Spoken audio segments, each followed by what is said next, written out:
مفتی ابو بکر صدیق Islamic scholar. السلام علیکم ورحمۃ اللہ وبرکاتہ۔ ایک سوال آیا ہے کہ جب چھینک آئے تو کیا کہیں؟ اللہ کے پیارے نبی جناب محمد الرسول اللہ صلی اللہ علیہ وآلہ وسلم نے ارشاد فرمایا کہ جب بھی تم میں سے کسی کو چھینک آئے فَلْيَقُلْ الْحَمْدُلِلَّہ، تو چھینک آنے والے کو چاہیے کہ وہ یہ کہے کہ الحمدللہ، اور جو شخص چھینک کو سنے وہ جواب میں کہے یرحمک اللہ، اور جس کو چھینک آئی ہے وہ کہے یہدیکم اللہ ویصلح بالکم۔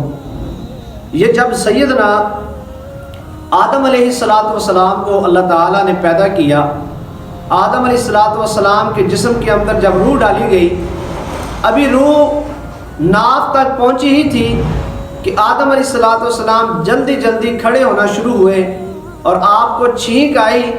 آدم علیہ السلام کہنے لگے الحمدللہ۔ آدم علیہ السلام نے یہ کلمات کہے تو اسے اللہ رب العزت ارشاد فرماتے یرحمک اللہ، یعنی یرحمک اللہ کا جو لفظ ہے یہ اللہ تعالیٰ نے رحم کا لفظ اپنی طرف منسوب کیا ہے۔